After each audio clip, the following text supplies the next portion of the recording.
too confident, I would say. Yeah. Just allowing them to get run over.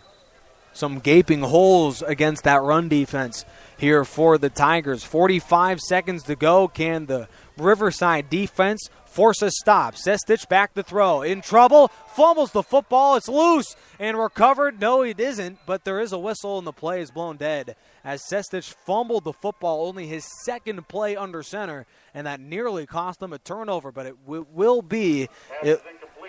We'll check the penalty here. I would like to see who it is against. If it's a false start, that's a 7-point swing, partner. No flag. No flag. Oh, that is awfully disappointing. The referees stopped play before it even started, but questionable call by the official right there. I feel like it should have been a fumble. I don't think he was in the throwing motion right there. They stopped the play before it happened. Now 2nd down and 10. Play action. Sestich fires end zone, but incomplete. Too low, intended for Waters. Now 3rd and goal. And what is in the play call here for LA Harbor? A touchdown cuts it to 7. Yeah, I've got to throw it right here. I mean, there's no question. You want to give yourself a chance, and the best chance is to get that ball in. Ball in the end zone. I mean, you got to give your receiver a chance. Marquise Waters, 5 passes goes his way, and he's caught absolutely none of them. 33 seconds to go. 3rd and goal from the 10. As Sestich is into the game looking for his first completion. Going end zone, but too high. Intended for another new name in this offense, Franklin Gaylord. The pass is incomplete. 3 plays, 3 incompletions. LA Harbor is going to try to make this thing a 17-6 ball game. 30 seconds to go. LA Harbor should be glad they're getting any type of points against the RCC defense tonight. That was a so important run by Darren Walker to put the Seahawks into field goal range. Snap ball down. The kick by Moore has the distance, and it's drifting, and it's good. Well, he's not known to be the best field goal kicker, but tonight he's perfect. A perfect 2 for 2. Now 4 for 8 on the season for the freshman Jack Moore out of Bacon's College in England.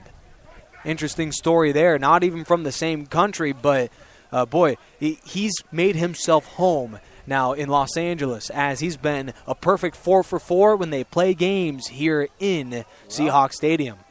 Well, from England, he instantly reminds me of a soccer player, most likely. Yeah, Jack Moore.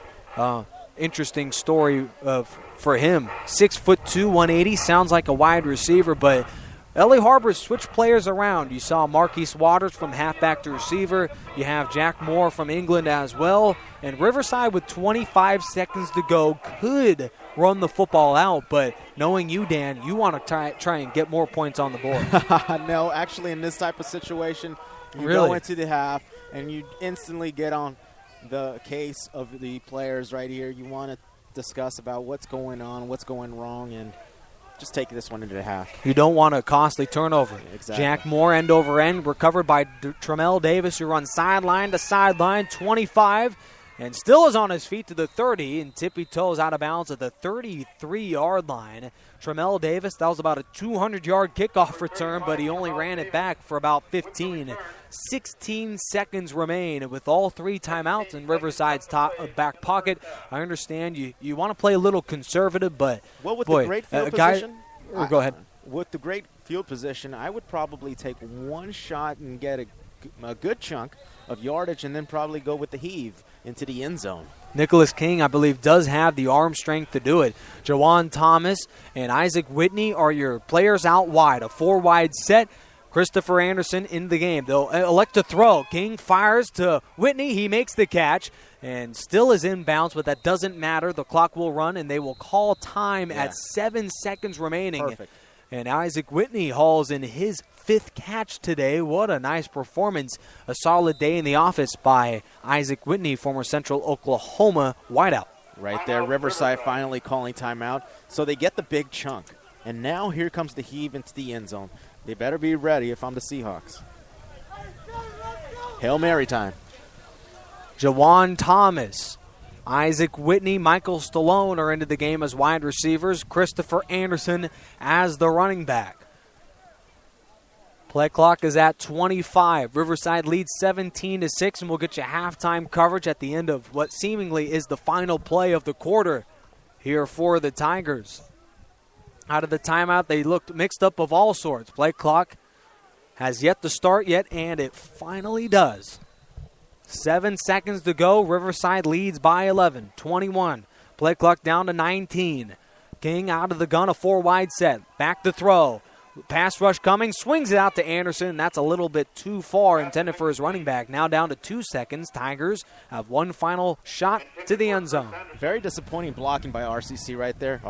The Seahawks only sending 3 players, and they still managed to get some pressure onto Nicholas King. Nicholas King having to go short instead of heaving that ball into the end zone. It's been a beleaguered offensive line of all sorts this season, Dan, as not one but 2 Division I wideouts are now on their way they graduated last season from Riverside on their way to the Division I level. King, one final play. The clock is off. Chucks it near side, but too short and incomplete. That'll take us to halftime. 17-6. Riverside leads over LA Harbor here on the road. It's been a disappointing half for those Tigers, but they still hold a lead into the locker room. We'll get you stats and analysis from the rest of the JUCO world, along with the entertaining day out of the NCAA here on the National Sports Radio station next on Spreaker.com. Dan, your thoughts from the first half. We'll get you some stats and analysis as soon as we possibly can. Tigers have a couple touchdowns to get themselves an 11-point lead.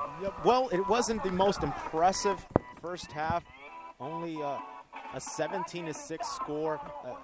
A game that should be totally in favor of Riverside. So far, just a mediocre type of a game for RCC. Not much, I would say, not much energy coming from them. They came out totally flat, not doing much.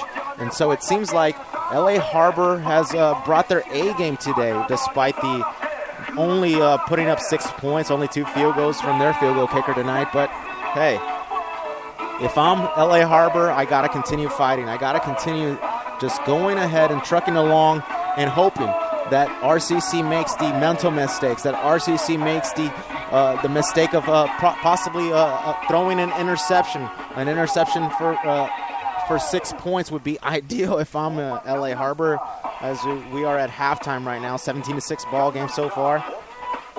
We'll take it to a quick commercial break, and we'll have stats and scores from around the league as soon as we come back right after this.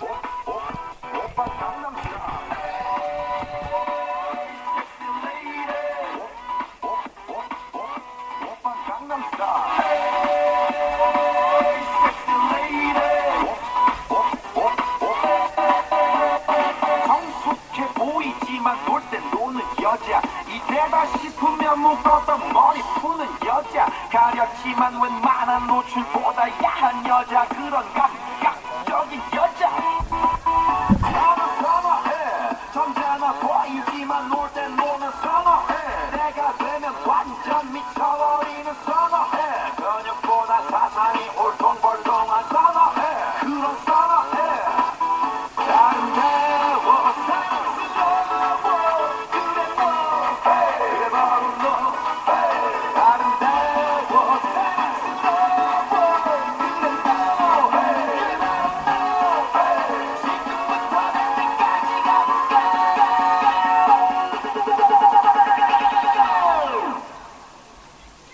Gangnam Style.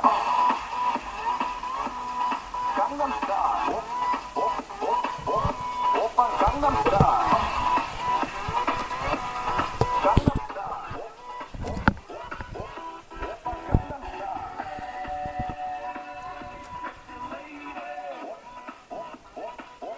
Oppa Gangnam Style.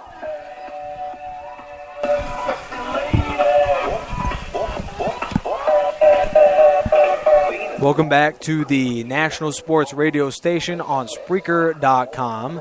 We'll get you statistics from what has been a disappointing last 2.5 games here, Dan, as we are just not a good road team at all. Here at the half, we have outgained the Seahawks 2-1 in total offense, 2-1 time of possession. We have 18 first downs. They have 4. Yet have kept this thing to within a 11-point ball game. Let's take a look at some of what LA Harbor has done extremely well. Darren Walker, how about 10 carries for 47 yards? He's been electric there for the Seahawks. In the passing game, Nicholas Pope got things going as well as he passed for 41 yards. Despite what I think got him benched, Dan, he went 3 of 15 in the first half passing the football. Talk about Nicholas a slow start. Nicholas Pope, absolutely. Now 1 out of 4 out of Tyler Sestich, the backup, for 10 yards, and had a couple opportunities down on the goal line to get that thing in the end zone, but no sir.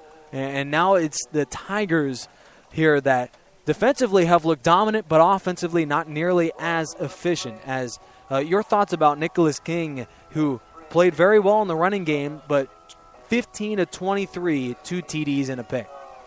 Well, those are actually decent numbers. That interception kind of eats at you a little bit, though. It does. As you're inside the 5. Exactly, and that's what I was going to say. It's an interception that could have cost you 3 points at least. I mean, yeah. Nicholas King is doing a decent job, and I could see the change in the playbook from last week to this week. No Wildcat. Yeah. Where was that? Exactly. And last week, Nicholas King was given more of a freedom to run around. This week, hey, he's more contained into the pocket, and it's all about just adjusting to, I guess, to what they're trying to create here. Yeah, as we took a look at Tom Kraft over the last few weeks, and he has adjusted his game plan accordingly to his new quarterback, Nicholas King, but not only him, but also to the 1-2 punch that the Tigers are developing at running back. Whether they planned on having Foster sit a half is different from, I'm sure, what they expected, but still, this is a team that relies on both Anderson and Foster to win a championship. Right, and Foster is officially benched. We know that for sure. I mean, we haven't seen him at all, not even a single carry. And I don't think we've seen him in uniform, as a matter of fact. I wasn't able to find him out in the Riverside sideline. He may have not even made the trip out tonight. True. So that is up in the air. And it'll be interesting to find out during the week what has gone down in that situation. Was he involved in that altercation after the game?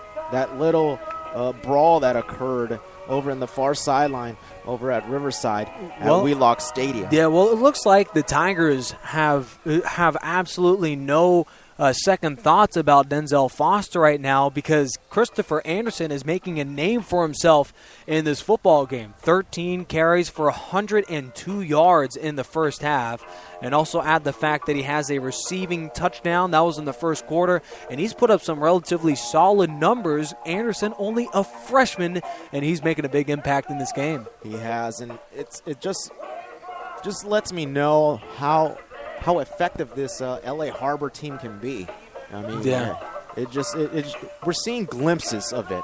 And if given the opportunity like Riverside is giving them, maybe they could crawl themselves back into this one, and we'll see if LA Harbor can pull if the Seahawks are able to make this, if they're able to win this football game, we'll start with that. That would eliminate their state championship hopes. I mean, you could basically kiss the playoffs goodbye with any loss really the rest of the year, because Riverside lost that game against Grossmont. If they take one more loss, unless it's against Long Beach or Mount Sac, those are understandable. But if you lose against an unranked LA Harbor team after another L against Grossmont, doesn't matter if you beat both Mount Sac and Long Beach, I don't think you're getting yourself into the playoffs, because you have absolutely no reason to get tiebreakers when you can't get out of your way on the road. 17-6 Tigers lead. Isaac Whitney, one of our best receivers in recent memory, 3 catches, 28 yards. But Michael Stallone has made a name for himself here, Dan. He's short, he's small, he's not a guy that he's been hidden in coverage, and according to his size, I mean, there's absolutely no surprise why. But how about 5 catches, 48 yards, and a long 22-yard bomb to begin the second out of him tonight? Yeah, and he's the go-to guy. I mean, he's the guy who's getting offers from everywhere, up to 10 offers now. Yeah. And he's going to continue piling them up as the season progresses. And, hey, he's going to be the X factor for me in the playoffs. He's going to be the type of guy you could just rely on, just throw the ball up in the air and have him catch it wherever, whenever. We'll get you scores right now from around the junior college football world. And we'll go ahead and take a quick commercial break here on the National Sports Radio station on Spreaker.com. But we leave you with a couple of interesting scores from around junior college. We'll keep you track